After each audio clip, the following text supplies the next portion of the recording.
Muy buenas tardes, compañeros y compañeras, ciudadanía que está conectándose a esta transmisión en vivo desde la sala de sesiones de la Junta Directiva Nacional de la ANEP, la Asociación Nacional de Empleados Públicos y Privados, en esta tarde de jueves 13 de febrero. Muchas gracias a los compañeros y compañeras que están aquí en la sala, a quienes también les pedimos que hagan los debidos enlaces digitales a sus correspondientes bases laborales. Tal y como fue anunciado hace pocas horas, concretamente en la tarde, noche del día de ayer, hoy tenemos aquí una presencia muy importante, un costarricense relevante que tiene muchos años de estar ligado a los sectores sociales de esta Costa Rica, que han sectores sociales que de una u otra forma a lo largo de los últimos 30, 40 años venimos luchando contra las diversas formas de desigualdad, de exclusión económica, contra la precariedad laboral y contra este flagelo que tenemos en los últimos tiempos, que es la agresiva concentración de la riqueza que este país está viviendo, con esos corolarios que tiene, pues el tema de la violencia criminal, delincuencial, en todas sus manifestaciones. El tema que vamos a hablar ahorita, con la presencia documentada de Juan Antonio Vargas Guillén, quien está aquí en esta sala en su calidad de representante laboral ante el Consejo Directivo del Consejo Nacional de Supervisión de las entidades del sistema financiero, CONACYF, y también él está representando al sector laboral en el órgano que dirige, digamos, la Superintendencia de Pensiones, la SUPEN. Como es bien sabido y conocimiento previo de la opinión pública, pues esta organización, ANEP, ha tenido fuertes discrepancias con la SUPEN, especialmente con la señora que está ahí en sus últimos días, doña Rocío Aguilar Montoya, que nosotros creemos que se va a ir de la SUPEN con un pasado, digamos, controversial desde el punto de vista de los intereses obreros de la gente que cotiza para la pensión o se ha pensionado. Y como todos sabemos, el tema del régimen obligatorio de pensiones, el ROP, es un asunto que concierne a toda la clase trabajadora asalariada costarricense del sector público y del sector privado.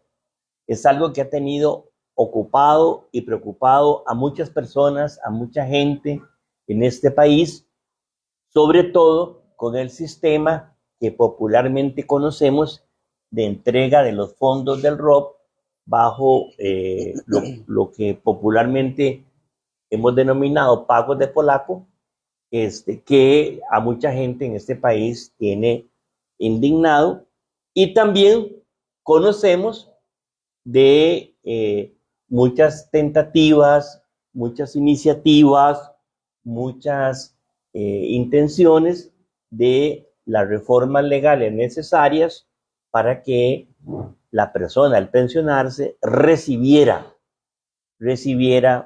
de una vez en un solo pago los dineros que el ROP le ha acumulado en su cuenta individual. Entonces, con don Juan Antonio Vargas Guillén, conocido de ANEP hace mucho tiempo, nosotros pues en las últimas horas le escuchamos en un evento organizado por la Asamblea de Trabajadores y Trabajadoras del Banco Popular y Desarrollo Comunal, en la cual estuvimos representados como ANEP por el secretario general adjunto, el licenciado Walter Quesada Fernández, que está en esta mesa, y también por el compañero Juan Carlos Durán Castro, quien nos ayuda como asesor sindical en temas de la Caja Costarricense del Seguro Social. La Asamblea de Trabajadores y Trabajadoras del Banco Popular lanzó una alerta, un documento de alerta que terminada esta transmisión, nosotros vamos a compartir por las redes de ANEP y ahí pudimos hacer el amarre para que don Juan Antonio estuviera presente hoy mismo, haciendo arreglos en la agenda de él, pero valorando la importancia y la relevancia de lo que él nos va a conversar hoy. Cuando definimos qué título podía tener esta presentación, yo le pregunté a don Juan Antonio por WhatsApp, ¿qué le parece el título?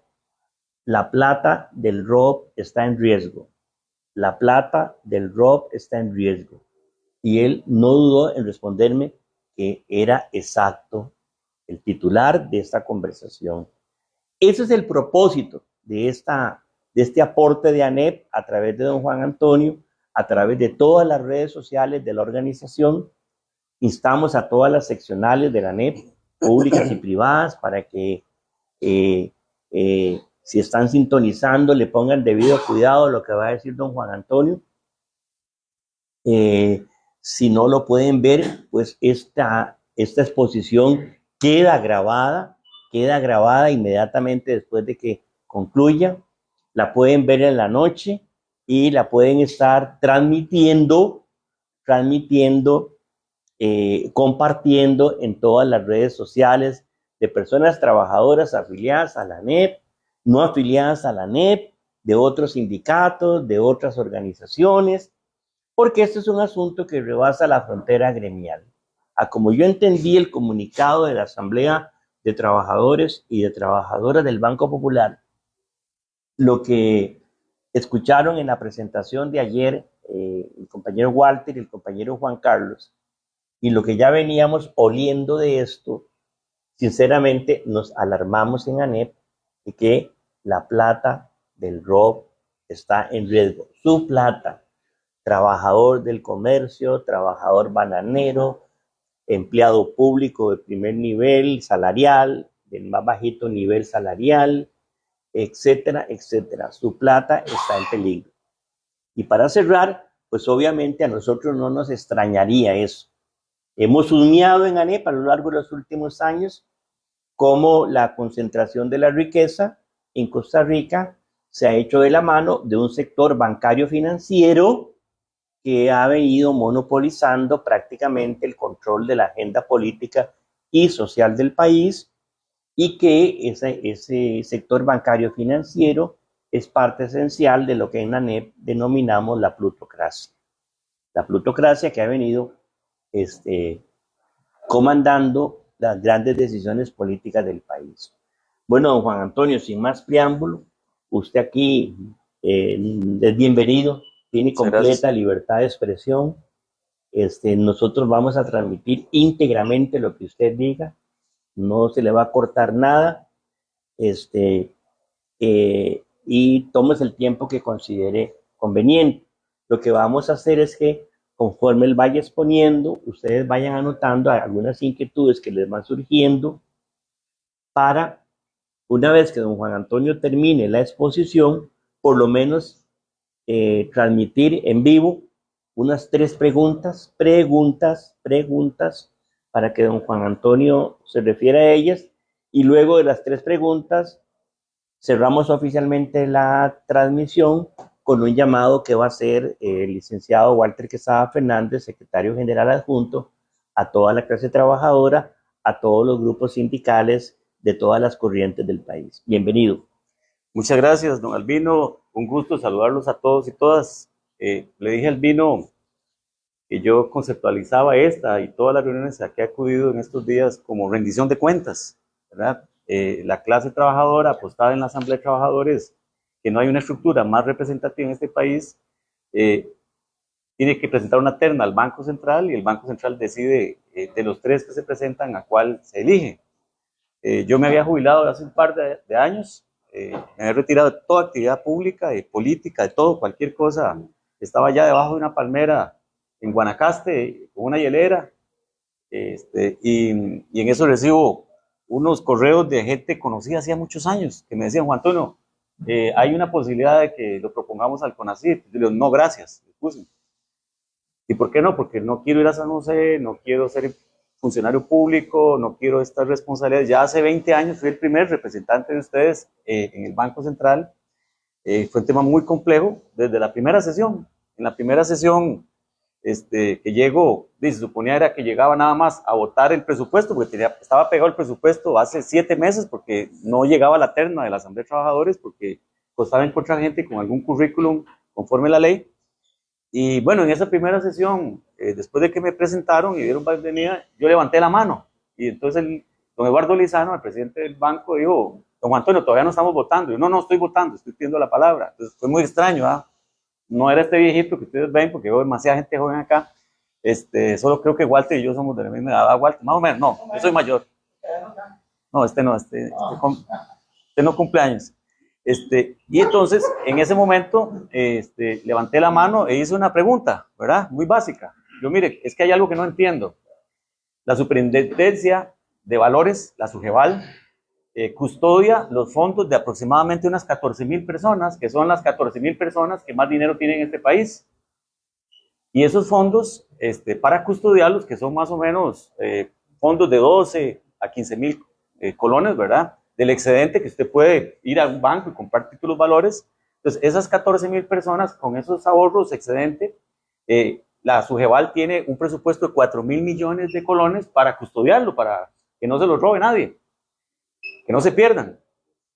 Ahora vamos a aprobar el presupuesto de la SUPEN, bueno, no existía la SUPEN, había que crearla, que va a custodiar las cuentas de más de 1 millón de trabajadores que no son excedentes. Es su cesantía, son sus ahorros, es su único patrimonio posiblemente y es su pensión. Y estamos aprobándolo con un presupuesto de 300 millones. Entonces, hay algo que no me calza en los números. Perdone que yo soy abogado y la ignorancia me caracteriza, entonces tengo que preguntar. En ese momento se paralizó la votación y a los 8 días se nos convocó y se triplicó el presupuesto de la SUPEN. Porque si yo no tengo una estructura con suficientes asesores, con suficiente capacidad de investigación, de análisis jurídico, análisis financiero, simplemente, como dicen en criminología, se lo llevan a uno de la mano, ¿verdad? Y en aquel tiempo yo me dediqué a hacer eco de las demandas y reclamos que los sectores sociales acuñamos en el proceso de la aprobación de la Ley de Protección al Trabajador. Al inicio de la discusión, todos estaban en contra, los solidaristas estaban en contra, los sindicatos estaban en contra, los empresarios estaban en contra, el gobierno estaba en contra, todos estaban en contra, pero había que hacer esa ley. El tema de la crisis demográfica no ha empezado, ¿verdad? Con el paso del tiempo, y nada más vean los videos del INEC, en el año 44, 43, ya la población no crece más, empieza a decrecer, hasta llegar al año 2100 van a haber 3 millones de habitantes.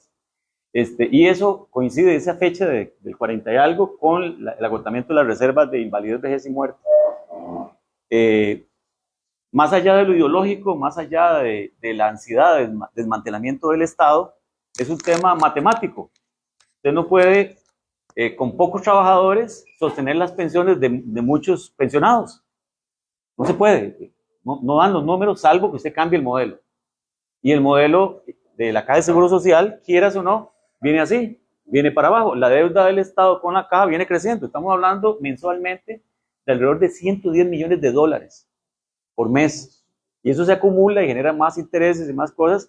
Y van a pagar esa platilla, van a sacar ahí 3,000, 4,000 millones de dólares. No lo van a hacer.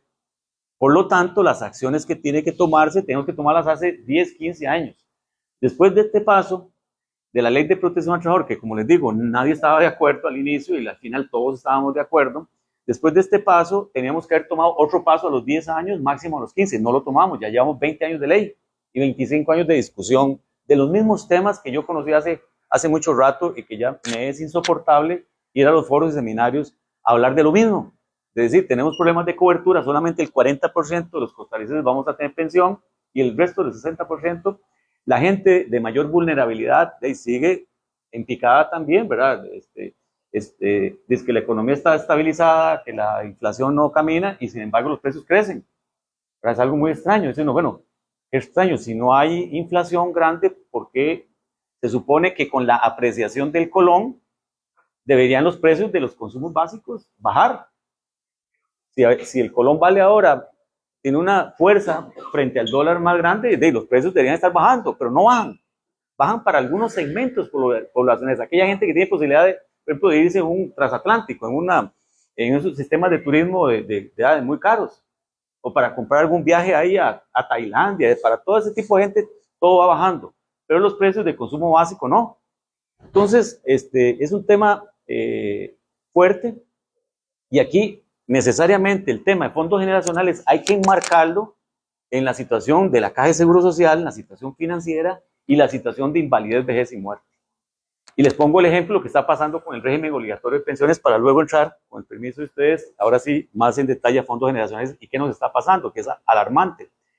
El régimen obligatorio de pensiones en estos 20 años ha acumulado 23.000 millones de dólares. Estamos hablando del 28% del PIB. Los fondos totales, hablando del magisterio y hablando del IVA, ya superan, hace un mes, 2 meses, están superando el 50% del PIB, del Producto Interno Bruto. O sea, esta es la riqueza nacional.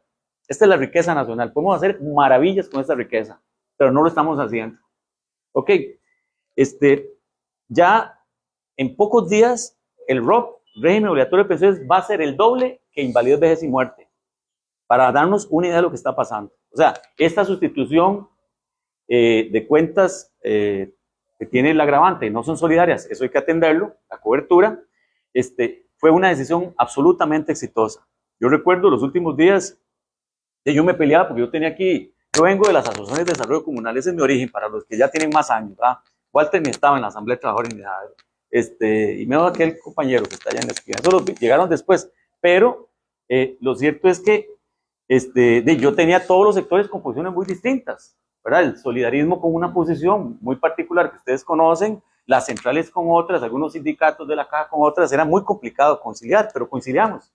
Y al final de los finales, se hizo esta ley, la última reunión se hizo en la presidencia de la Asamblea Legislativa, estaba el presidente, este señor que luego fue presidente ejecutivo de la caja, creo que se llamaba Eliseo, y ahí incluso las centrales dijeron, bueno, quebremos el ROP, y yo me enojé, ¿verdad? Porque me metí por una ventana, no me querían dejar entrar, entonces me metí por una ventana, y hagamos el fondo de capitalización laboral. Yo, muchachos, estamos quebrando la sostenibilidad futura de las pensiones, no hagamos eso.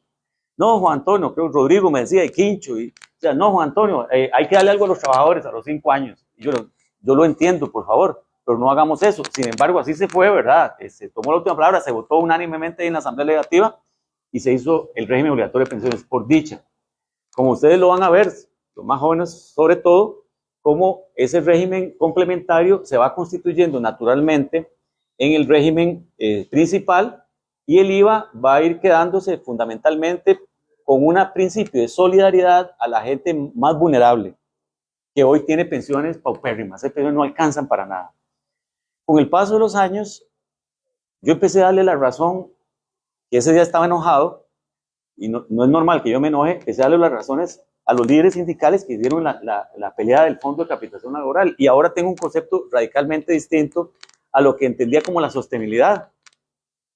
Y por eso se plasmó en la Ley de Protección al Trabajador un principio fundamental que decía principio de libertad o de libre transferencia entre fondos.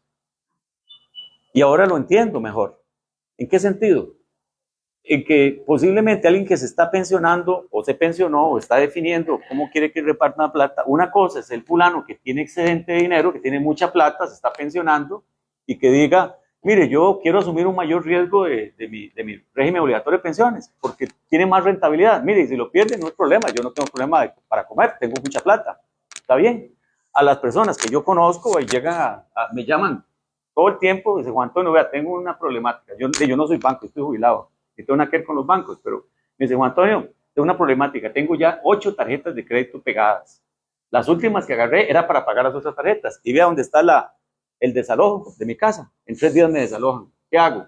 Tengo un ingreso de 100 y debo pagar por mes 200, ¿qué hago? No me queda más que suicidarme. Entonces, entiendo que esa libertad debe determinar que precisamente yo justifico mi condición económica y lo no deme el ROP. ¿Para qué quiero yo que cuando me pensione tenga ese otro ingreso de 60,000 colones si ahora debo tantos millones de colones y no puedo vivir, no puedo comer? Además, no tengo ni siquiera casa ya. Entonces, se justifica y se entiende el principio de libertad de libre transferencia de fondos dentro de la ley. Bien, dicho esto, la reforma más importante que se ha hecho en el país, en el ámbito de la seguridad social, se llama Ley de Protección al Trabajador, con todas las debilidades y problemas y ajustes que hay que hacerle, que no le hemos hecho ajuste. Bueno, estaba yo ahí en La Palmera, ya les dije que no aceptaba venir al CONACYT, ni a nada, ni a ningún cargo, ni un puesto de nada. Y entonces me dice, Juan Antonio, hagamos un trato, mándenos un currículum. Daniel Quesada era lo que me llama. Juan Antonio, ese fue el que me engañó, dice, el de Asociaciones de Desarrollo. Dice, Juan Antonio, mándenos el currículum, porque no logramos completar, la Asamblea de Trabajadores no logra completar el currículum para mandar la terna. Solo tenemos 2 y nos falta 1 y hemos buscado y no hay gente con el nivel de experiencia que usted tiene. Pero bueno, en ese sentido les presto mi currículum, no pasa nada. Y la sorpresa fue que en el mes de septiembre del año pasado, la Junta Directiva por unanimidad del Banco Central me nombra. Vean la embarcada que se pegan. Y la que me pegan a mí, ¿verdad? Porque yo estaba en zona de confort ya, tranquilo, en paz, tratando de dirimir mis pecados, ¿verdad? De vida y no pude, ¿verdad? Ahora tengo que cometer otros. Entonces, y buscando novia, lógicamente, allá en Guanacaste, pero bueno.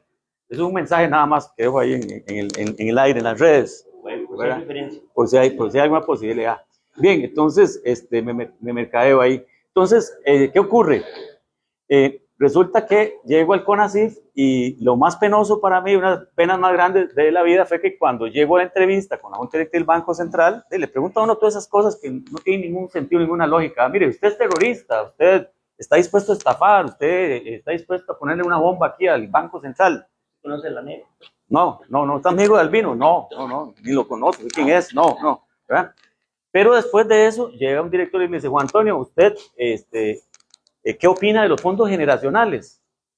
Y le digo yo, disculpe, pero ¿qué son fondos generacionales? No sé, yo corté las noticias porque no quiero ver noticias tan mal elaboradas, tan inducidas a tonterías y en ausencia de buenas noticias.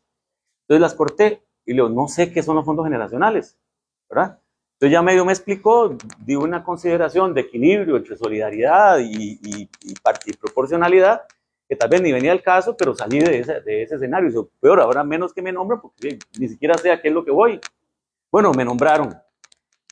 Y ese fin de semana, con la vergüenza que me dio, me fui a la casa, yo soy abogado de base, profesión base, y entonces me fui digo base para que alguno crea que además soy otra cosa, pero lo cierto es que me fui a la casa y empecé a revisar las 3 leyes que nos alimentan. ¿Cuáles son esas 3 leyes? La Ley de Protección al Trabajador, la Ley Orgánica del Banco Central y la Ley del Sistema Bancario Nacional. Esas son las 3 leyes que hay que revisar cuando uno se mete a discutir estos temas.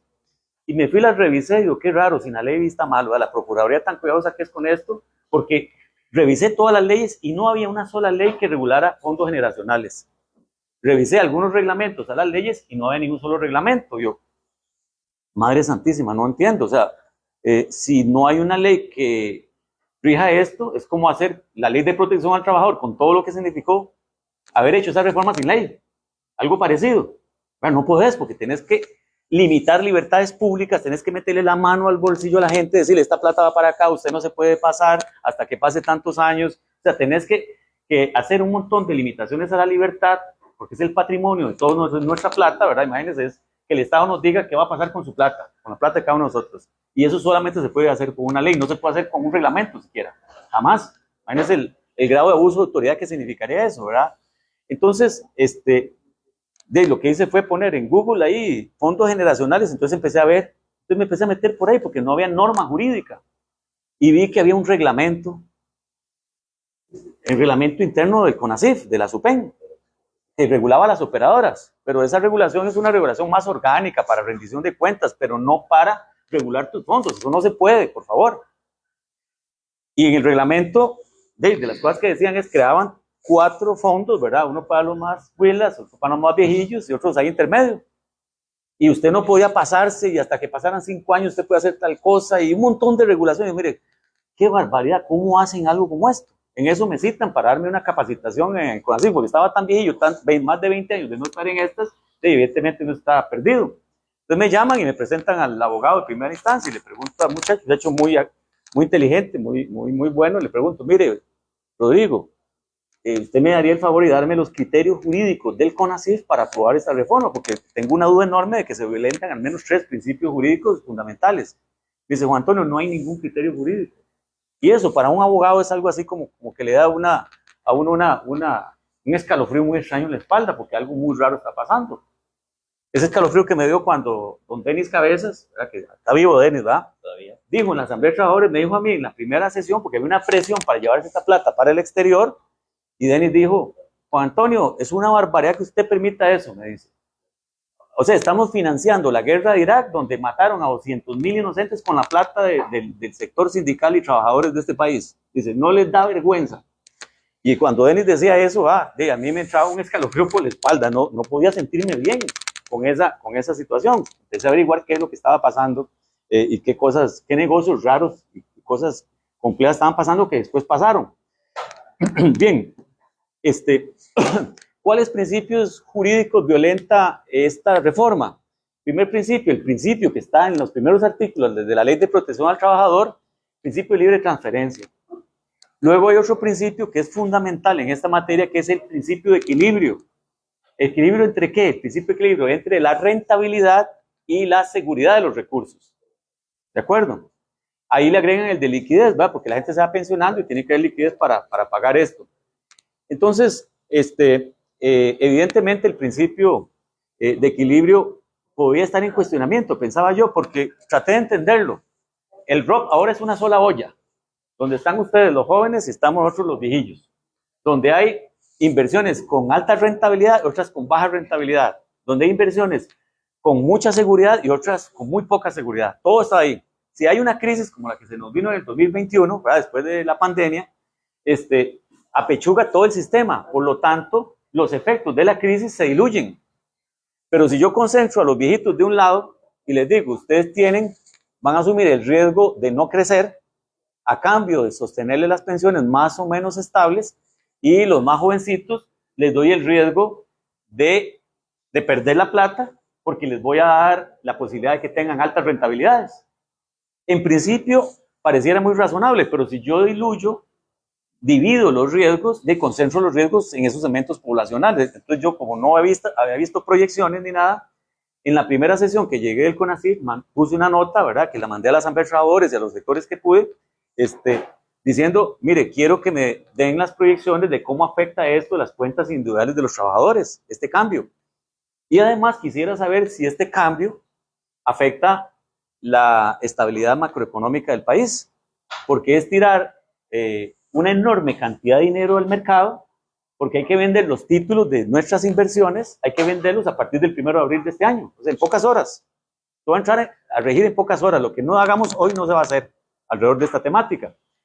Agarrar 23,000 millones y tirarlos a la calle. ¿Cuál es el efecto de lanzar tanto de un producto a la calle? Sí, si yo vendo aguacates, si todos vendemos aguacates, vamos ahí a la esquina, tenemos que bajar precio, nadie nos va a comprar nada, ¿verdad? Vamos a perder todos. Pero si no hay aguacates, yo subo el precio. ¿Quién ignora esa situación de los precios, ¿verdad? De la ley de oferta y demanda? Es la que rige en el mundo. Puede gustarme o no gustarme, pero esa es la ley. Si yo tiro ese montón de títulos al mercado, ¿qué va a pasar? Bajan los precios de los títulos. Alguien los compra, alguien vivillo que tal vez se enteró de esto, los compra a precio de hueso, y luego a los 3, 4 meses los vende como posta, ¿verdad?, como lomito.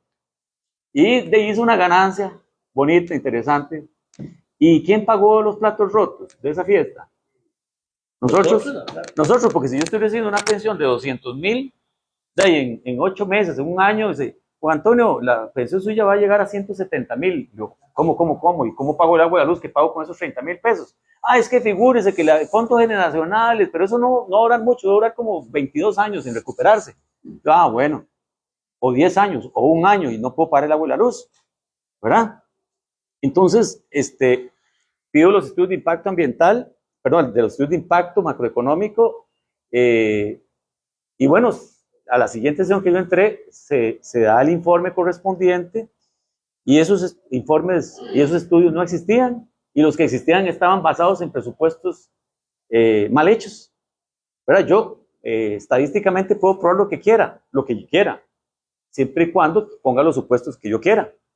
pero son esos supuestos apegados a la realidad, ¿sí o no? Con un ejemplo muy básico.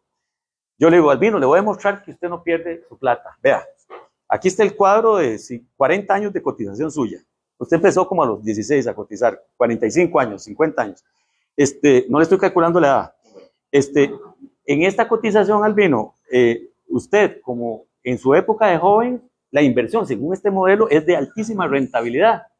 Y luego fuimos bajándole la rentabilidad para bajar el riesgo de pérdida, porque el principio es a mayor rentabilidad, mayor riesgo de pérdida, a menor rentabilidad, menor riesgo de pérdida. Ese es el principio financiero de todo, ¿va?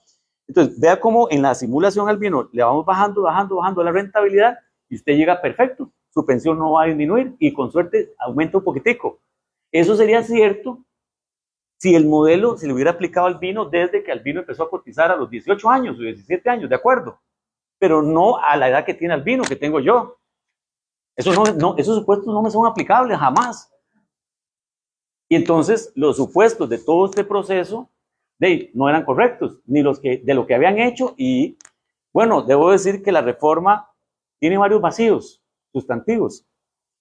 El día de aprobación de la reforma no estaban todos los votos para que esta se aprobara. El ministro de Trabajo y el presidente del Banco Central se opusieron a la reforma por falta de estudios, documentos y fundamentación. Y el presidente del Banco Central lo dijo, porque tiene una tarea ahí, ¿verdad? De integración de todo el modelo económico. Dice, disculpe, pero es que, ¿dónde están los estudios de impacto macroeconómico? Tirando toda esa liquidez al mercado y los precios me van a subir, la inflación se va a ir al cielo. Yo tiro un montón de billetes al mercado, los precios suben, ¿de acuerdo? No van a alcanzar los aguacates, entonces todo el mundo va a andar con plata en la calle. ¿Y esa plata qué? ¿La gastemos? ¿Cómo gastemos? ¿Y la plata de las pensiones? Estamos comiendo el futuro. Nuestra tranquilidad, la posibilidad de ir a comprar una medicina, la posibilidad de comer, de pagar la casa. Entonces, si yo estoy de cara a una reforma y la autoridad monetaria a mí me dice, no estoy claro que eso no nos vaya a causar un daño estructural al país, yo detengo la reforma.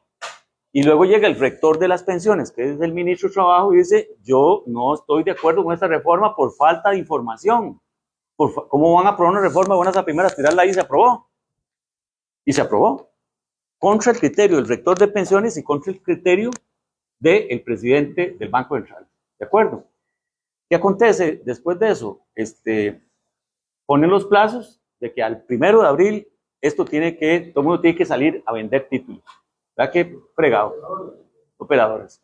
Yo llego, pido los criterios, se hace la sesión, los criterios están debilitados, y ciertamente empieza un cuestionamiento nacional. Ya sale el presidente del CONACYT, el nuevo, a decir, señores, esto está mal. Sale el presidente del Banco Central diciendo, señores, esto está mal. Hay que hacer estudios, hay que hacer análisis de cómo nos va a afectar. Entonces, hay como una gran coincidencia que esto está mal. Sin embargo, hay una gran presión de gente que no aparece en el escenario institucional para que esto entre sí o sí el 1 de abril. O entra o vamos a recibir las consecuencias económicas y políticas de la decisión que se adopte, se va a adoptar el miércoles, si sí o si no. Próximo miércoles. No se podía, renunció el presidente del CONACYT, que impulsó esto, don Alberto Den, exactamente despuesito que se aprobó la reforma, renunció, no sé por qué. Luego renuncia anticipadamente la superintendente, doña Rocío Goulart, y luego renuncia la presidenta del CONACYT. Y entramos nosotros. De los que estamos ahí, ninguno estuvo votando a favor de esta reforma. Son gente en general muy joven, gente muy buena, gente muy técnica, en que yo guardo pues muchísima confianza. Sin embargo, el nivel de presión que estamos teniendo es brutal. Ya no es ¿cómo se llama? El editorial de La Nación que nos lanzaron, no es las barbaridades que ha dicho CR hoy, que nos han estado tirando. Amelia Rueda me está citando para mañana a las 7 de la mañana, y ahí vamos. La cosa es que hay una enorme presión para que esto se apruebe sí o sí el 1 de abril. Y ayer estábamos reunidos un poco de sectores, llegó UNDECA, llegó la ANEP, llegó las centrales sindicales, el solidarismo, las cooperativas, las asociaciones de desarrollo, llegamos ahí como 30 personajes ahí de este mundo social, y la alarma enorme, ¿verdad? Se prenden las alarmas, no, aquí hay que hacer algo, ¿verdad? Hay que hacer algo. La única forma de contrarrestar esa presión que estamos sintiendo para quebrarnos el brazo y que esto arranque el 1 de abril, sí o sí, es que los sectores sociales se manifiesten. Y de ahí es donde surge el comunicado de prensa de la Asamblea de Trabajadores. Salió ayer una publicación en La República, ¿verdad? Que yo se la mandé al Albino, que yo le llamo la edad de oro número 1, ya estoy redactando la número 2, porque este no es un tema coyuntural, este es un tema sustantivo, este es un tema que estas reformas hay que irlas haciendo, pero si no las hacemos bien, la idea no es mala, fondos generacionales es una buena idea, está absolutamente mal diseñada, mal concebida y mal orientada, y en ese río revuelto, y los pescadores están felices, ¿verdad? Quebrando brazos. Entonces, por ahí que esté muy gustoso venir aquí a la ANEP, a hablar, a rendir cuentas, a decir que esto no está bien. Hay un riesgo del ROP, tal cual lo planteó Albino en su consideración, resumen, de esta convocatoria, de modo tal que o detenemos eso o simplemente no lloremos dentro de unos años los efectos de una decisión irresponsable. Mientras don Juan Antonio degusta el café, para que usted, don Juan Antonio, nos lo refuerce o nos lo aclare. Estamos hablando de 23.000 millones de dólares, no colones, 23.000 millones de dólares, ¿verdad? Estamos hablando que personajes como Alberto Den, Rocío Aguilar, la señora, la otra señora, doña Laura, estuvieron en la gestación de esto.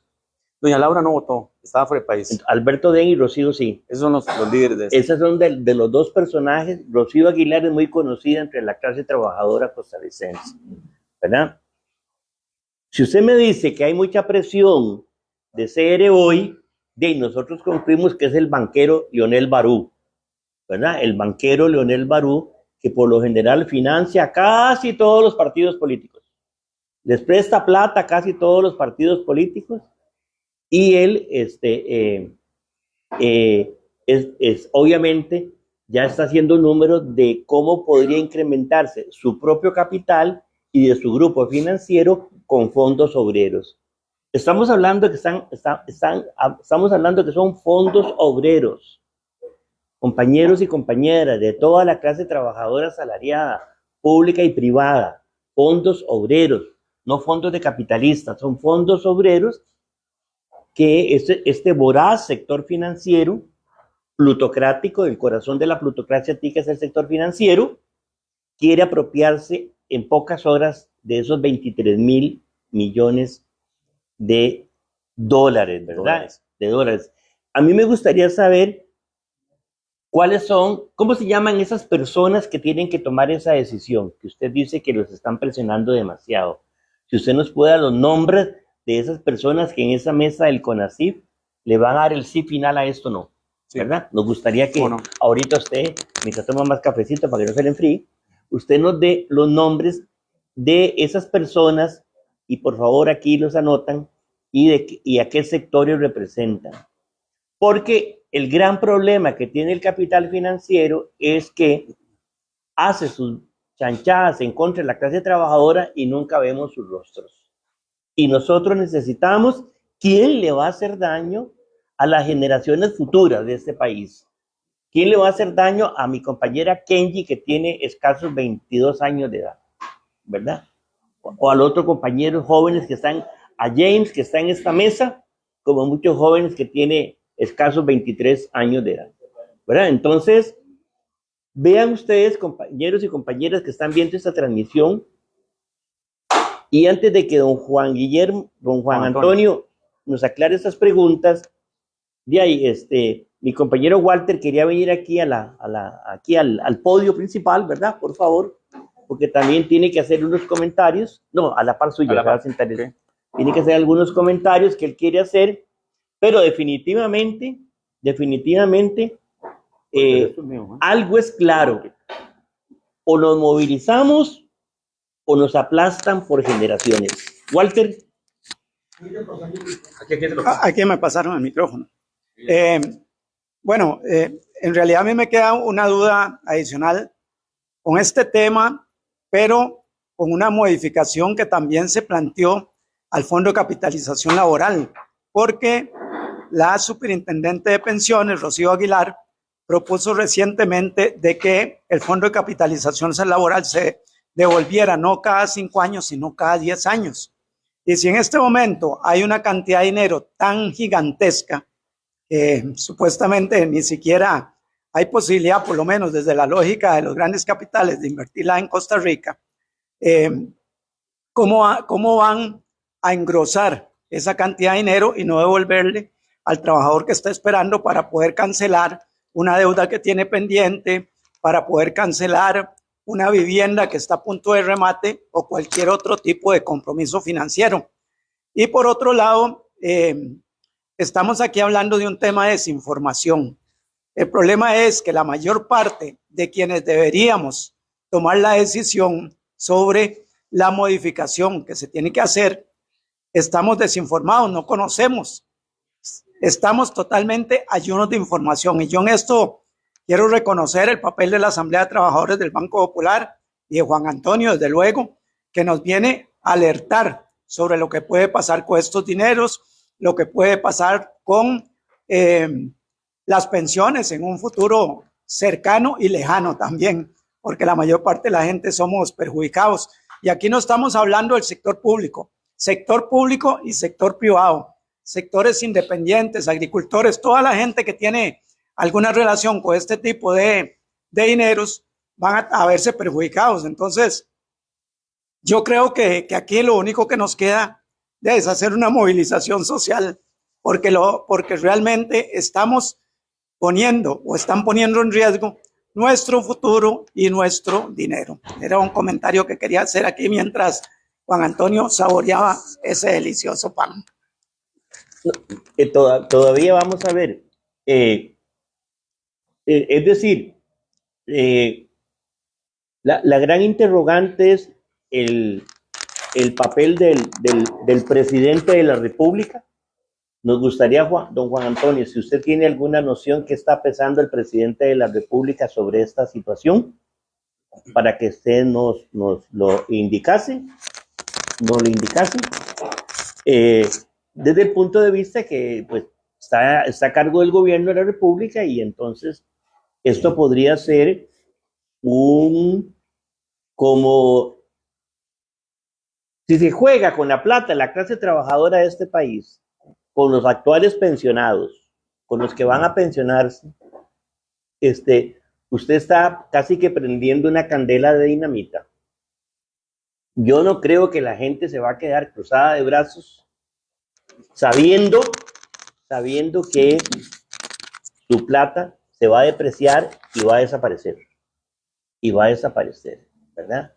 Y además, hay otro problema que usted, don Juan Antonio, con su especialidad de años, también nos puede alertar, es que no se trata de colocar bonos a lo loco para abaratar su precio, sino que toda la macroeconomía va a sufrir, y entonces habrá, creo que, más pobreza salarial, podría haber más pobreza salarial, más de la que ya sufrimos con el congelamiento o con los escuálidos aumentos salariales al mínimo de ley, ¿verdad? Entonces es como nos están metiendo en una especie de infierno social jugando de esta manera, ¿verdad? Y esas personas que propiciaron eso, llama la atención, ¿verdad? Que como que salieron en carrera, como que Rocío Aguilar renunció desde diciembre. Y ese señor Alberto Den, también uno de los más grandes banqueros de este país, también sale en carrera, como que dejan la casa en llamas para que ustedes lleguen y la paguen, pero ustedes solo no van a poder apagarla, ¿verdad? Se ocupa de la gran movilización social de la que habló nuestro compañero Walter, y que nosotros desde aquí hacemos una exhortación a todos los grupos sociales de toda naturaleza que integran personas trabajadoras que están en el ROP. Ahora sí. Muy bien. no sé qué está pensando el presidente de la República, de hecho no lo conozco personalmente, pero si yo tengo un presidente de Banco Central que me dice va a haber una afectación macroeconómica, nadie hizo los estudios de impacto monetario de esto, se puede generar un grave problema de intercambio, puede haber un efecto inflacionario que encadene otras cosas. Yo le presto atención a mi presidente del Banco Central y digo, ¿para qué quiero desestabilizar la economía? ¿Para qué quiero que se me quiebre la poquita credibilidad que el país empezaba a asumir en materia de su credibilidad internacional? Eso sería para mí el principal preocupación de como presidente, más allá de los pleitillos ahí de los miércoles y la Asamblea Legislativa y todo eso. Para mí ese sería el principal tema. Pero bueno, yo no soy presidente del país. Como tal, yo le haría un llamado al señor presidente de que ahí está su presidente del Banco Central haciendo una alarma, prendiendo una luz roja, ¿verdad? Intermitente, que le está diciendo aquí el efecto puede ser otro. O sea, ya no es que alguien se gane unas comisioncillas ahí en la intermediación bursátil, es que la economía se nos desestabilice y se caiga esta cosa, ¿verdad? Con todos los efectos que eso puede implicar, y al final los más perjudicados, los trabajadores que tienen ingresos bajos y que no pueden comprar sus cosas básicas, ¿verdad? O pierden sus empleos, peor todavía. Entonces, que por cierto, en la nota que yo mandé, la primera nota que envié, recordé a Denis Cabezas con su observación ahí en la Asamblea de Trabajadores, de las primeras asambleas que estábamos, y me pregunté dónde estaba la plata de nosotros. Y la plata de los trabajadores está prácticamente en dos lugares. Está en el Ministerio de Hacienda, una proporción, y otra proporción está fuera del país. En la proporción fuera del país, como en un 80% está en Estados Unidos. Pero nuestro dinero, el de ustedes y el mío, están en Malasia, en Singapur, en Suiza, en Alemania, en Japón, en Canadá, etcétera, etcétera. ¿Haciendo qué? Desarrollo de los países desarrollados. Mientras tanto, nosotros costarricenses pidiendo préstamos, viendo a quién nos presta para arreglar la infraestructura vial, la infraestructura sanitaria, la infraestructura educativa, con gravísimos problemas para atender una serie de infraestructuras, incluyendo la geriátrica, que era de los temas que hablábamos hace 25 años cuando esto se hablaba. Ya sabíamos el impacto social que esto iba a tener en el país. Y la seguridad del país. Ya los jóvenes no pueden y no quieren reproducirse, ¿verdad?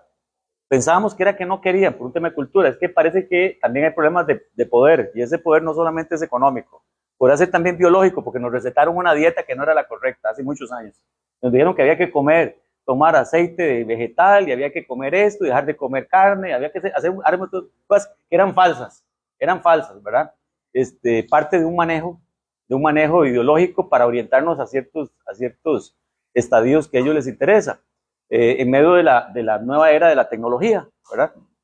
Entonces, ciertamente, esto representa de ahí un gravísimo problema, el problema más grave que puede haber en este país en perspectiva, ¿verdad? Los efectos los vamos a sentir muy pronto. En aquel tiempo, yo molestaba mucho en el CONACYT y sigo molestando, ¿verdad?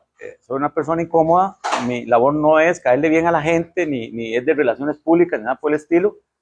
Y entonces don Eduardo Lizano, ya tal vez un poco cansado, usted viene, Juan Antonio, todo lo que usted pregunta en Costa Rica no hay respuesta.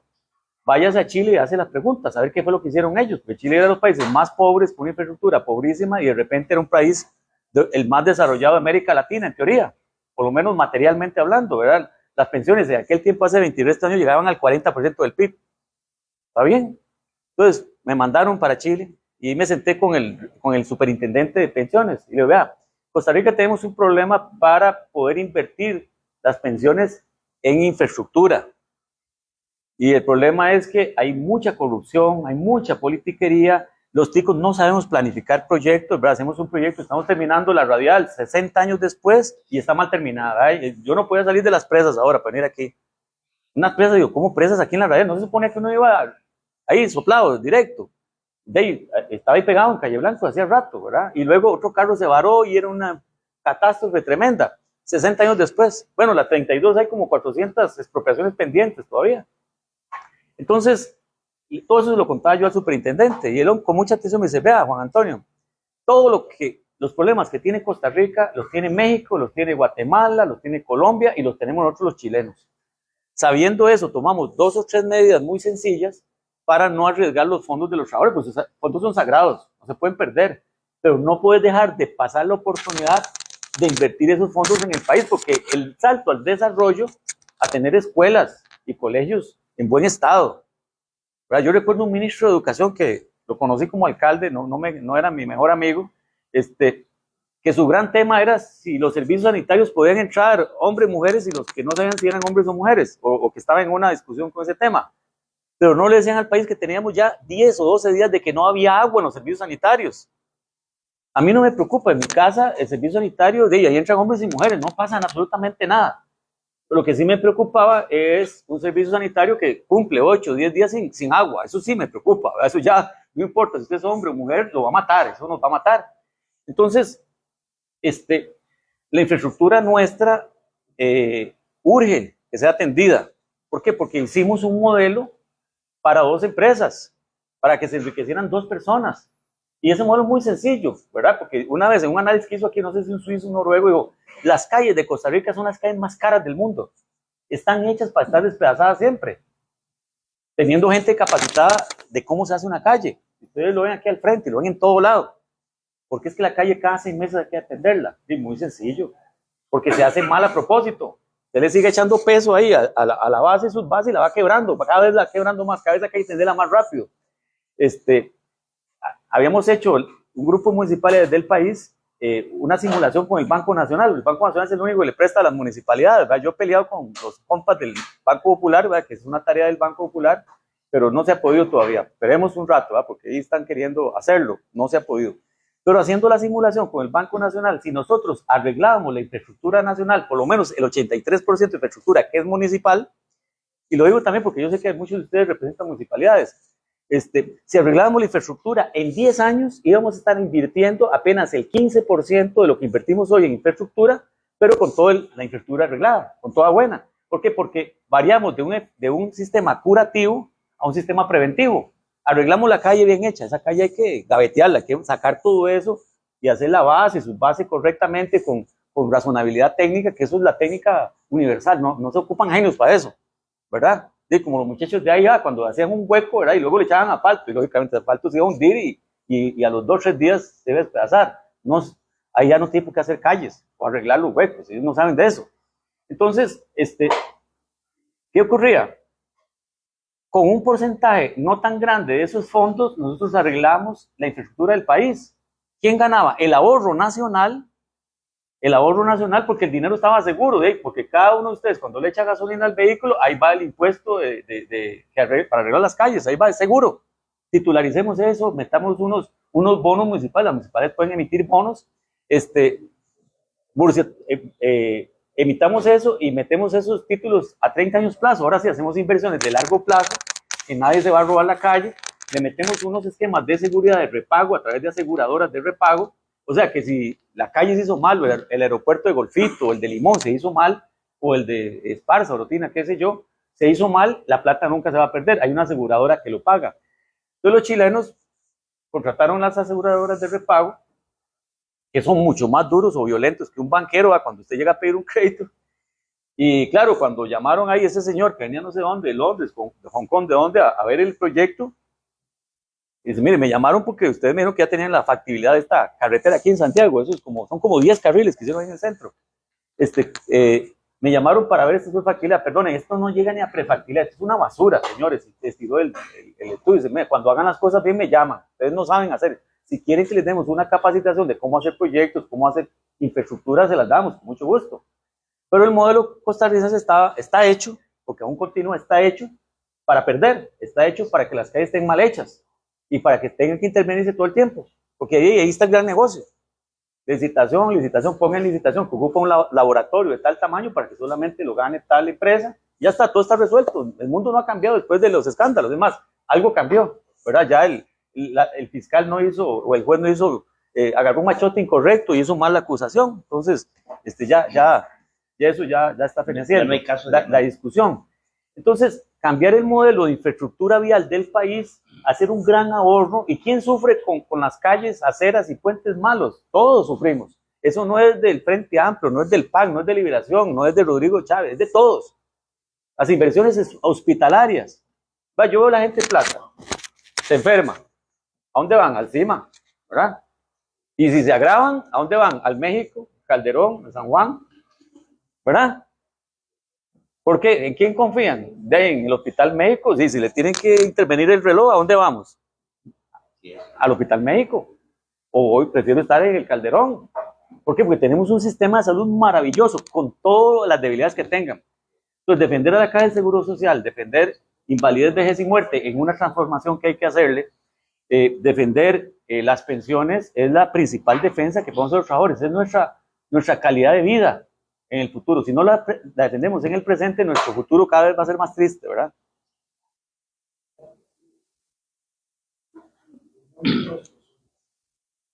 Estábamos, don Juan Antonio, muy interesados en conocer sería la junta directiva del CONACYF, Sí. de la cual usted es uno de los integrantes, y que usted nos mencionara a sus colegas de junta directiva. Con mucho gusto. Bueno, esta información que está ahí en las redes. Sí, sí está. El presidente es un muchacho muy joven, ¿verdad? Humberto Gran, que ha hecho estudios sobre esta temática muy bien elaborados desde hace muchos años, incluso antes de estar en el CONACYF. Él era funcionario del Banco Central. Está este muchacho que se llama Javier Sancho, está la gerente o el presidente del Banco Central, el ministro de Trabajo, que normalmente no acude, llega el viceministro Juan Manuel, está una muchacha que se llama Jin, el apellido no me lo pregunten porque es un apellido que no sé pronunciar. Está Humberto Jiménez, que tal vez algunos lo recordarán, que han tenido vínculo con el Banco Popular, el asesor de la Junta Directiva, asesor jurídico de la Junta Directiva. Humberto Jiménez ha estado enfermo en estos días, ojalá ya esté recuperado. Esos somos. Son 7 personas. Sí, señor. 7 personas que deben hacer una votación para este desastre. Miércoles que viene se vota eso. Este miércoles que viene, estamos hablando del miércoles 19, miércoles 19. Yo quiero decir aquí, transparencia, que mi posición ha sido un poco diferente del resto de compañeros de Junta Directiva. ¿En qué sentido? Lo que se va a votar este miércoles no es eliminar el modelo ni modificarlo, sino patear el tarro, ¿verdad? Meterle una moratoria, una suspensión del inicio del proceso de venta de los títulos por un plazo determinado que no sabemos todavía cuál puede ser. Mi posición era distinta. Mi posición es que si esto es ilegal, hay que derogarlo. Y arranque de cero y empecemos a hacer los análisis. Mi posición es que si esto está mal hecho, ¿verdad?, viola la ley de protección al trabajador, redactémoslo correctamente. Bueno, yo hice una redacción de las nuevas normas y las presenté. Pero el único ambiente que hay es si lo prorrogamos o no lo prorrogamos. Eso es. Excepto si hay un factor de peso que sea la gente en la calle. No, la gente en la calle hoy la ocupamos para prorrogar, por lo menos prorrogar, que no inicie ese proceso, que no inicie. Al no iniciar el llamado a la Asamblea de Trabajadores que hicimos y a todos los sectores sociales, y ese llamado es vehemente. Si nosotros no hacemos el contrapeso al poder político, económico que hay atrás, esto no se va a resolver. Con lo irracional, estúpido, escandaloso, injusto que sea, no se va a resolver, lo van a meter a la brava. O sea, lo van a dejar, es que está ya listo, está aprobado. Y eso implica, compañeros y compañeras, abandonar todas las posiciones sectarias, todos los pleitillos que hemos tenido entre nosotros, con los otros grupos sindicales, con las cooperativas, con los solidaristas. ¿Por qué? Porque en Río Revuelto ganancia pescadores. ¿Por qué lo que nos pasa ahora con el Banco Popular, nos ha pasado siempre, de que no logramos recuperar la conducción como históricamente se ha tenido en la institución? ¿Y por qué? Más que la voracidad de los distintos gobiernos que todo el tiempo intervienen en el banco, yo nos responsabilizo a nosotros. Si nosotros no nos estamos peleando permanentemente entre nosotros y desautorizando entre nosotros, simplemente tenemos tal fortaleza que nadie se va a meter contra nosotros, por favor.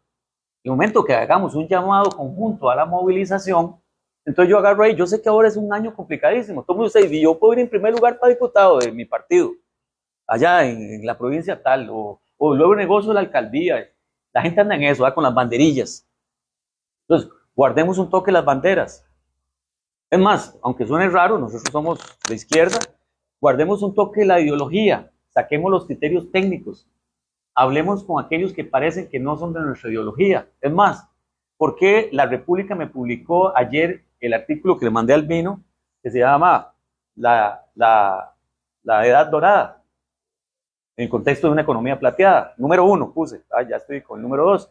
¿Por qué me lo publica? Si La República es un periódico de perfil absolutamente empresarial. Sí, porque estoy diciendo que la economía del país se puede ir a un trastorno, y eso afecta no solamente a los trabajadores, afecta a los empresarios, ¿o no? Solo los más jugadillos son los que sacan, pero el resto de empresarios se van en la tira, ¿verdad? Si el dólar es ¿por qué hay tantos dólares? Sube y luego baja y todo, y ahí pierden exportadores, importadores, se vuelve a hacer este desmadre, y el colón pierde su valor y el dólar sube. Entonces al final todos salimos trasquilados, o casi todos, o la gran mayoría.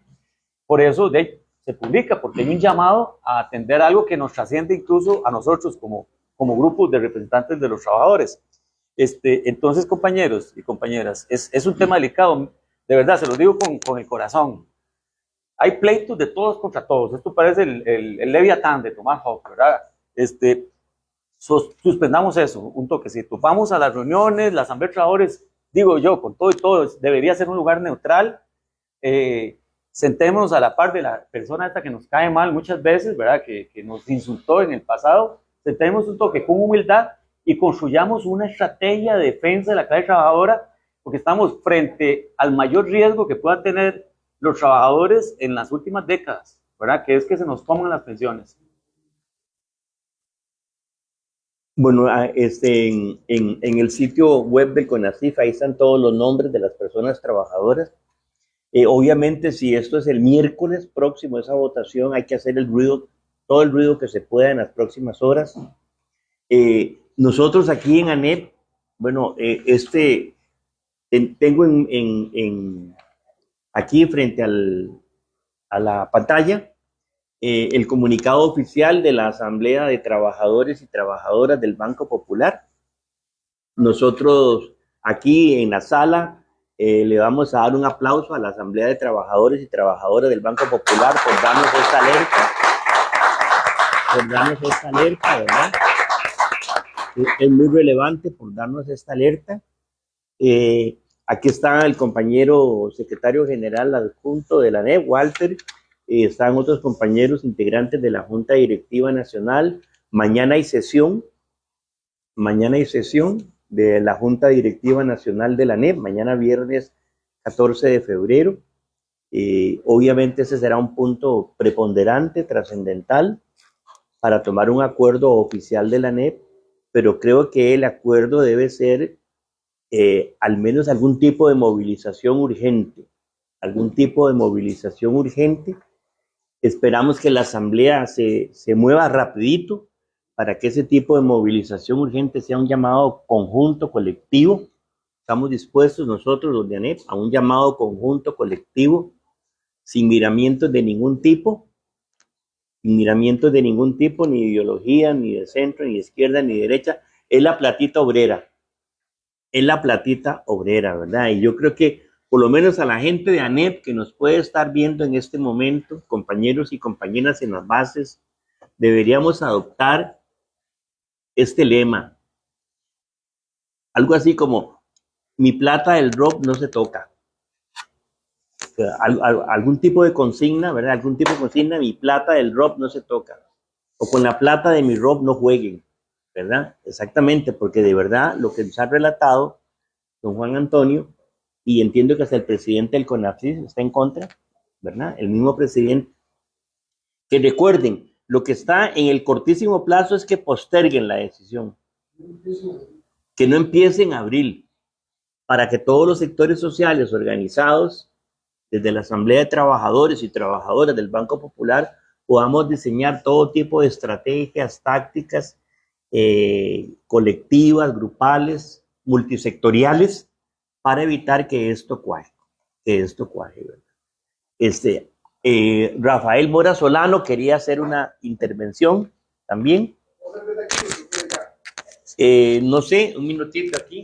Todavía estamos en transmisión en vivo, compañeros y compañeras. Gracias por permanecer sintonizados. Rafa. Sí, bueno, muy buenas tardes, don Juan, y a las compañeras y compañeros que a lo largo y ancho de este país nos escuchan por las redes sociales de ANEP, y por supuesto a las compañeras y compañeros que están presentes en esta sala de sesiones de la Junta Directiva de la ANEP. Vea, don Juan, primero que todo, bueno, yo lo que quiero decir y agradecerle a usted, usted se está convirtiendo en la voz en el desierto. Usted a nosotros no nos está viniendo a advertir. A mí me parece que lo que usted está haciendo es denunciar, ¿verdad? Esto es una denuncia como tal. Y como tal debemos entenderla y debemos reaccionar. No es que alguien nos vino a contar un cuento aquí de algo que puede pasar, es que ya pasó y va a pasar si no hacemos algo. Y ante esa circunstancia estamos ante una denuncia. Y ante una denuncia lo que se exige es que haya una reacción. Y bien lo dice usted, de los grupos organizados de la sociedad civil, pero principalmente de los sectores sociales y laborales. Me refiero a los sindicatos, cooperativas, asociaciones solidaristas. Y usted lo dice bien también, tenemos muchos problemas a raíz de las divisiones que se han incubado a lo largo de los años. Pero bueno, este es el momento. ¿Por qué? Porque esa plata, a mí lo que me preocupa es que no solo estemos hablando del ROP, es que por ahí también anda dando vuelta el FCL. Y usted lo sabe muy bien que el FCL está intrínsecamente ligado de una u otra forma al ROP. Bueno, ¿por qué? Por la ley de protección al trabajador. Ahí están esas dos estructuras que son plata obrera, como bien lo dijo el secretario general de la ANEP, don Albino Vargas. Entonces, yo lo que quería preguntarle es, bueno, le voy a hacer una pregunta, pero también le voy a decir otra cosa.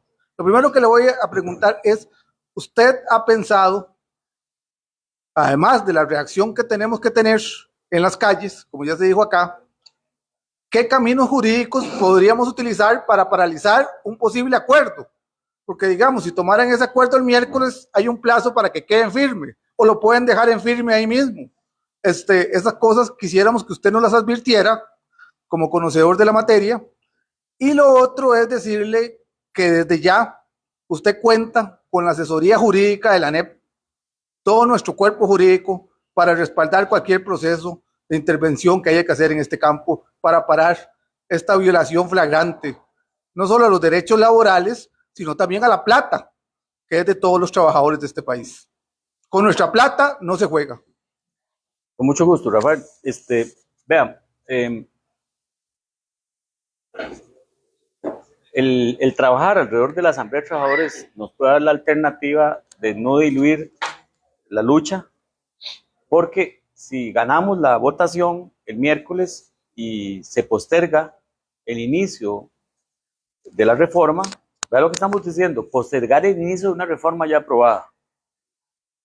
Se van a abrir unos meses, 2, 3 meses, 5 meses, 6 meses, un año, que es muy poco tiempo además, para que se modifique esto. Podría ser que si bajamos la guardia y nos ponemos a pelear entre nosotros por otras cosas, lo que salga peor todavía. Podría salir peor la reforma. Lo estoy diciendo aquí hoy, 13 de febrero del 2025.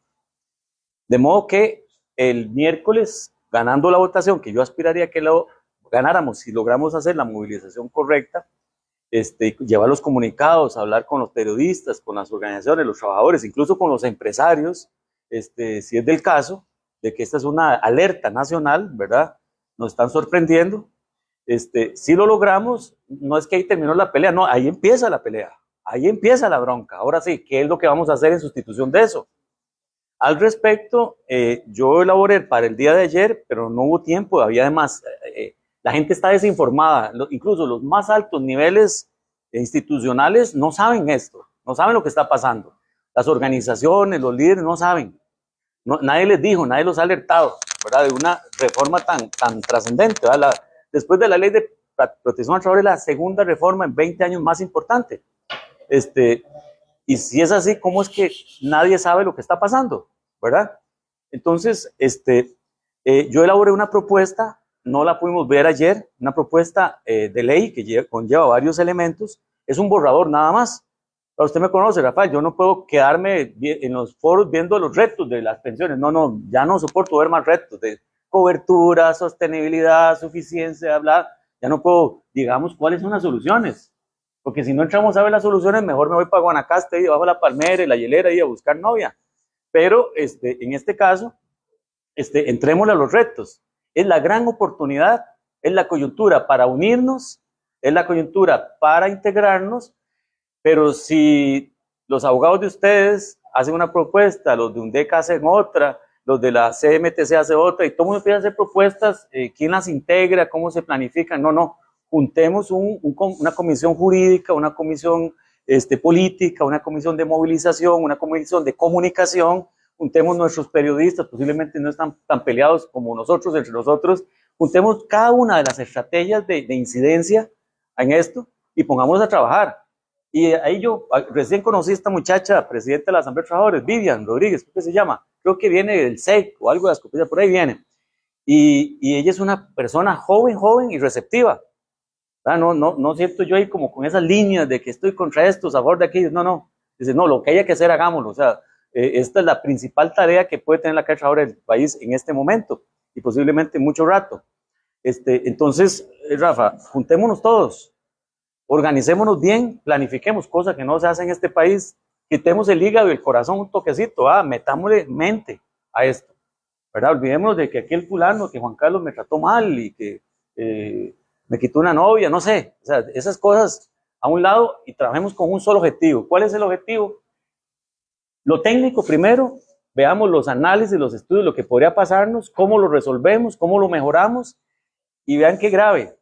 ¿Sabe cuánto estamos invirtiendo de la plata de los costarricenses, de sus fondos en Costa Rica? El 3%. El 3%. ¿Y el 97% dónde está? 3% en desarrollo. De ahí está en todo lado menos aquí. Entonces, podría estar en una guerra. Sí, claro, lo que dijo Denis Cabezas, de que ayudamos a matar 200,000 inocentes en Irak. Y luego, mira, no habían armas de destrucción masiva. Hay un error ahí de comunicación. ¿Qué carajo? ¿Por qué nos informa usted equivocadamente que habían armas? Matamos 200,000, despedazamos el patrimonio arqueológico más antiguo de la humanidad y no pasó nada ahí. No pasó nada, todo el mundo contento, aplaudiendo y sigamos en ese proceso. Entonces, no, señores. ¿Sabe qué hizo República Dominicana hace poquito? República Dominicana está teniendo un salto económico brutal. Están metiendo el metro, en los puertos, la infraestructura, todo lo que se ocupa, generando empleo. Prohibió la inversión de las pensiones fuera del país. ¿Y sabe cuál es la presión que hay ahora? En la ley se metió nada más que el 50% se puede ir fuera del país. Ahora están en pos de romperlo. Están buscando consenso para romper el 50% y que se puede ir el 100%. O sea, estamos invirtiendo en Singapur, en Malasia, en Suiza. Y pregunto, ¿y por qué? Por rentabilidad. No hay peor rentabilidad que la economía no se desarrolle. Es que allá en Singapur nos pagan 2 puntos más. Bueno, ¿y qué gano yo con que los bancos compitan y cada uno diga, mira, el Costa Rica tuvo 38,000 millones de utilidades, pero el Nacional 60,000, el Popular 80,000 millones al año de utilidades? ¿Y a mí qué se refleja eso en mi situación económica? No se refleja. Claro que los bancos tienen que tener sostenibilidad, pero ¿por qué la lucha por la rentabilidad? República Dominicana podría ser un país muy parecido al nuestro, un país bonito, un país de poca población, un país pequeño, porque ellos dan un salto al desarrollo si la situación bursátil posiblemente de República Dominicana es parecida a la nuestra. Cuando digo esto, no hay emisiones de títulos, salvo los del gobierno, que ahí sí nos captan el dinero. ¿Cómo lograron presionar esa emisión? Es muy sencillo, prohíba llevarse la plata del país. Entonces presiona la plata está aquí, hay que gastarla aquí. Las municipalidades, como les digo, tienen el 83% de la infraestructura vial del país. Las municipalidades pueden emitir bonos. Las municipalidades no pueden ser morosas por constitución y por ley, no pueden. Son clientes AAA. ¿Por qué no ponemos al grupo de municipalidades que ya las teníamos listas para que hicieran una emisión, por lo menos unas 10, 12 municipalidades aquí del GAN? ¿Por qué no metemos a las municipalidades del país a hacer emisiones, que las operadoras de pensiones compren esos títulos y arreglamos la infraestructura del país?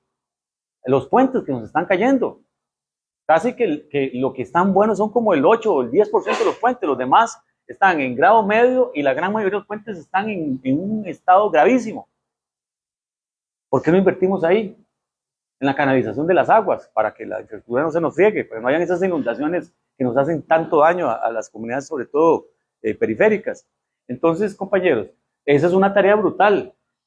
Y aquí trajimos al país, después de que el superintendente me atendiera como media hora, una hora fue lo que me entendió, trajimos el ABC, redactamos los proyectos de ley, Yo me fui a la Asamblea Legislativa, de 57 diputados, de los 3 proyectos de ley, 56 diputados firmaron los proyectos. Solo doña Laura Chinchilla, que era mi amiga, no lo firmó. El resto de diputados, izquierda, derecha, naranja, los libertarios, todos firmaron. Decían los libertarios, el señor Malabasi. O sea, Juan Antonio, nosotros no firmamos ningún proyecto que no sea nuestro, pero estos proyectos tienen una bondad, que están atendiendo algo que no se ve, que es lo que nos va a pasar en poquísimos años con la vejez. Y por primera vez vamos a romper y firmarnos. Esto es maravilloso, va a activar la economía, no estamos creando impuestos, no nos estamos cargando el presupuesto nacional, y los proyectos no se convocaron y nadie los caminaba, y el ministro de Trabajo me dio la claridad de aquel carajo, que fue ¿cómo se llama? Alcalde de Montes de Oca, Fernando Trejo, me dice: Juan, todos estos proyectos nunca se van a aprobar. Yo, ¿por qué? Tienen 56 de 57 firmas. Dice: Juan Antonio, usted es muy ingenuo. No ve que al tener el apoyo de todos no tiene el apoyo de nadie, porque no hay alguien que se gane el rédito político de haber impulsado esto. Aquel señor que decía: la reforma social de nuestro tiempo, gracias a mí, por favor, el señor se opuso siempre a la ley de protección al trabajador. Al final no le quedó más porque todos los diputados estaban de acuerdo y todos nosotros nos pusimos de acuerdo al final de los finales con esa ley, por dicha. Pero el muchacho me lo dijo: no, Juan Antonio, esto no se va a aprobar. Y cuando un diputado me dice a mí después: Juan Antonio, nada más explícame cuál es el rédito político que yo gano votando por esto. Y yo me quedé así, dame chance para pensarlo. Me fui y yo nunca más vuelvo a la Asamblea Legislativa, nunca más. ¿Dónde están los diputados que representan al país y no sus propios intereses? Entonces me dije: no vuelvo más. Entonces, compañeros, si nosotros no movilizamos, las leyes van a salir al revés. Si no movilizamos, esos 4 meses que nos vamos a ganar de prórroga va a salir peor todavía que como está. Entonces hay que movilizar, pero hay que movilizar con argumentos y parámetros técnicos, no solamente con el discurso bonito, el hígado o el corazón. Tenemos que llevar esos parámetros, hay que sentarse mucho rato, así como lo dice Rafa, rato con los abogados, con los técnicos, pelearnos entre nosotros, enojarnos un rato, volvernos a sentar y pulirlo, decir: esto es lo que hay que aprobar, vamos a la Asamblea Legislativa. Y cuando el diputado, el asesor ese legislativo, que todo lo sabe, quiera decirnos que esto está mal, explicarle, llevarle las proyecciones, decirle: miren, lo que está mal es lo que está actualmente. Lo que nosotros estudiamos es lo que debe ser. Juan Carlos Durán. Una pregunta, por favor. No, yo iba a hacer un comentario en este sentido. Agradecerle a Juan Antonio, perdón, la alerta y la dinamita encendida que nos está dando. Eso es brutalmente importante porque estamos hablando de los dineros de la clase trabajadora. El dinero obrero es un concepto bien colocado por parte del compañero Albino. 2, hay una gran perversidad financiera en esto. 3, el presidente de la República tiene que sopesar qué va a hacer con esto, porque esto tiene un costo político en esta coyuntura. Digo, es un mensaje que se está enviando y ya se envió. Lo otro, todo el tema del aporte, digamos, de esta organización a la discusión jurídica, técnica. Nosotros ayer tomamos todos los apuntes que se pudieron tomar. Voy a tratar de hacer un informe sobre esta situación. Los compañeros del operador de pensiones del Banco Popular y otros expertos dieron luces muy importantes ayer. Y uno, digamos, que ha metido este tema desde hace muchos años y más o menos entiende algunos conceptos técnicos y podemos aportar en eso. Y finalmente, y agradecerle a la Secretaría General, a Walter y a Rafa y a todos los que están aquí, porque esto en el fondo nos coloca de relieve la importancia de una coyuntura como esta, que trasciende el tema electoral y que nos pone a pensar en la perspectiva de los derechos humanos, que dentro de esos derechos humanos está el derecho a una pensión digna de la gente. Muchas gracias, don Antonio. Servirle. Bueno, prácticamente estaríamos cerrando la transmisión. Muchas gracias a todas las personas, trabajadoras, ciudadanas, que se han conectado en las últimas hora y media. Ha sido suficientemente claro el licenciado Juan Antonio Vargas, que, como lo explicamos al principio, él está en conocimiento del tema porque es parte de la junta directiva del CONACYF y también tiene que ver con la dirección de la SUPEN. Hay una emergencia declarada, la plata del ROP está en riesgo, contundentemente demostrado esta tarde, quedó claro que la plata del ROP está en riesgo. La plata de todas las personas trabajadoras en el sector público, de todas las personas trabajadoras en el sector privado y de todas las personas actualmente pensionadas, de IBM Caja, por ejemplo. Esa plata está en riesgo. Siempre hemos luchado y siempre hemos creído que a uno le deberían devolver toda la plata acumulada en el ROP cuando se pensiona. Es una consigna que mucha gente la sigue levantando y por Facebook Live pidieron que nos refiriéramos a eso. Bueno, puede ser una excelente oportunidad de que esta tesis coja alguna viabilidad política, pero sin movilización social no va a pasar nada. Y yo aprovecho aquí para decir especialmente a todos los empleados públicos y empleadas públicas que el derecho de huelga está prácticamente restablecido. Que si se convoca algún tipo de paro, de movilización unitaria, estamos de acuerdo en que sea algo unitario, usted tiene toda la libertad para salir a la calle. Usted, jefatura incluso, o superior incluso, porque también tiene plata del ROP que está en riesgo, ¿verdad? Entonces, toda la gente a un llamado en próximas horas, un llamado unitario, repetimos, instamos a que este llamado salga desde la Asamblea de Trabajadores y de Trabajadoras del Banco Popular y de Desarrollo Comunal, que nos parece en este momento la entidad social que más ofrece articulación en este instante. Y también, obviamente, compañeros y compañeras pensionados y pensionadas.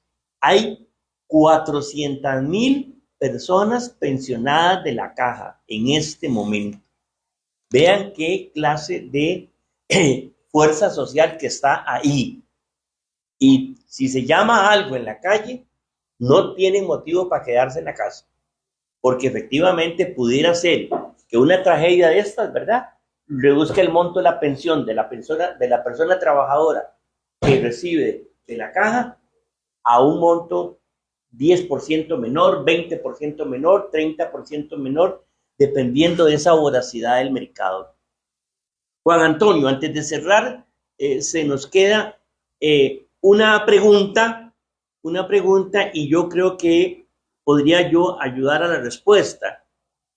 Si usted dice que sienten una gran presión del medio CR Hoy, todo el mundo en este país que CR Hoy es de un banquero archimillonario que se llama Leonel Barú.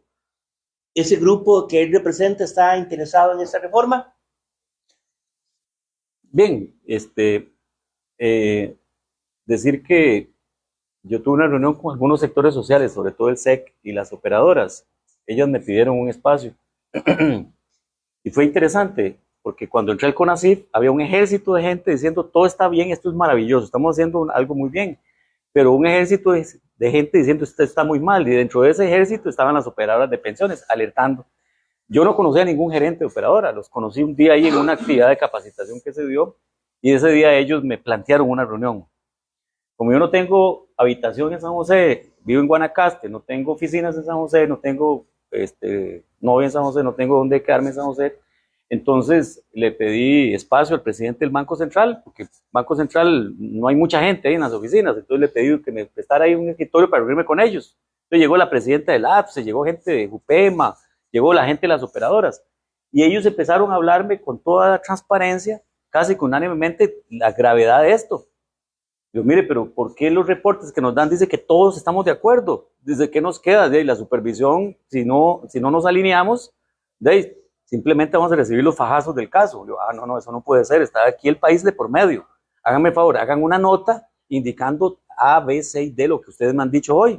Yo no me gustan los chismes.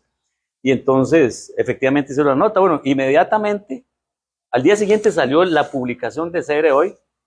¡Qué barbaridad! Como a un año de la reforma se le ocurre a alguien venir a plantear modificaciones a un modelo que ya está aprobado.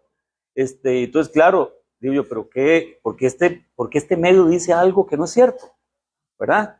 Y me llama el que supuestamente ha dado declaraciones ahí del Banco Popular y la COM y dice, mire, eso que plantearon ahí no es cierto.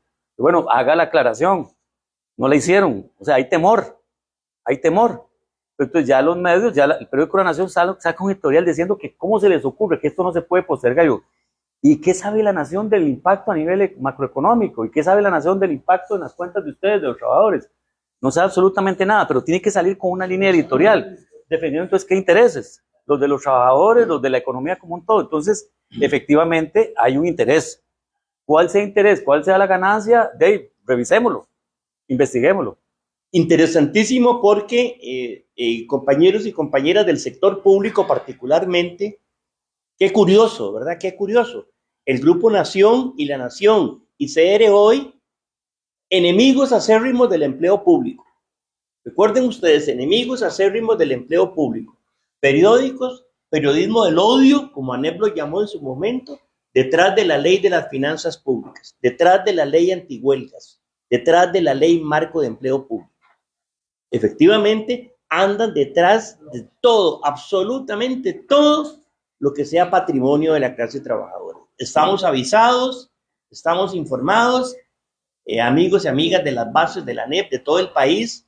Si se convoca algo en algún lado, no es necesario que vengan a San José, se pueden manifestar en sus puntos de trabajo, pero se puede hacer una gran manifestación o acciones colectivas, reiteramos, en el marco de la Asamblea de Trabajadores y Trabajadoras del Banco Popular, Magisterio Nacional, trabajadores y trabajadoras de la Caja, de las municipalidades, de las instituciones, también compañeros y compañeras del sector privado de la economía, que por lo general son los más desinformados dentro del sector desinformado y manipulado. Muy buenas tardes, muchísimas gracias. Y en próximas comunicaciones estaremos dándole seguimiento a esta gran lucha. Un aplauso a Juan Antonio por su valentía y por haber estado con nosotros en público.